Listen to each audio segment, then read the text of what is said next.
সাওবান রাদিয়াল্লাহু তাআলা আনহু বলেন, রাসূল সাল্লাল্লাহু আলাইহি সাল্লাম বলেছেন, ইন্না আতাখাওয়াফু আলা উম্মতি, আমার উম্মতের উপরে আমি তিনটা বিষয়ে ভয় করি। আমার উম্মতের উপরে আমি তিনটা বিষয়ে ভয় করি। এক, আইম্মাতান মুজিল্লিন, ভ্রান্ত হুজুর। হুজুর হবেন ভ্রান্ত, এটাই আমার ভয়। এটাই আমার ভয় যে হুজুর দিয়ে শিরক চালু হবে, শিরক। হুজুর দিয়ে বেদাত চালু হবে, হুজুর দিয়ে পাপ চালু হবে, এটাই আমার ভয়। হুজুরের ব্যাপারে আল্লাহর নবী যত কঠিন কথা বলেছেন, আর কোন পাপীর ব্যাপারে এত কঠিন কথা বলেছেন তা আমার জানা নেই।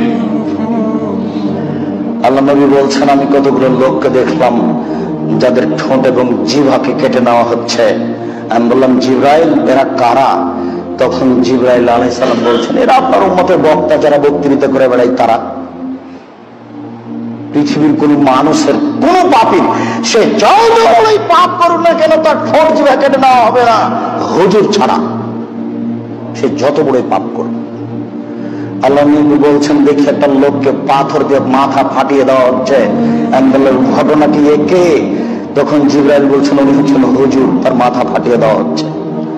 পৃথিবীর কোন পাপীর মাথা ফাটিয়ে দেওয়া হবে এইভাবে, তা করা হবে না, জাহান্নামে দেওয়া হবে। রাসূল সাল্লাল্লাহু আলাইহি সাল্লাম বলছেন যে যখন হুজুরকে জাহান্নামে দেওয়া হবে, তখন দেওয়ার সাথে সাথে ভলিটা বের হয়ে যাবে। সে ভলির চতুর্দিকে ঘুরবে, গরু যেমন ধান মারার সময় ঘুরে, বুঝেন কিনা এই কথা? তো সব জাহান্নামী জমা হয়ে বলবো, হুজুর কি ব্যাপার, আপনি যে আমাদের ভালো কথা বলছিলেন আর মন্দ থেকে নিষেধ করছিলেন। তখন হুজুর বললেন, কি করি, আমি ভালো বলেছি, ভালো করিনি। যে আমি মন্দ নিষেধ করেছি, কিন্তু আমি যে নিজেই মন্দ করেছি। আরে হুজুর যে নগদ বেদাতি, হুজুর যে ধর্মের 5 পয়সা দাম দেয় না, হুজুরের কাছে বেদাত একেবারে প্রিয় নেকির কাজ।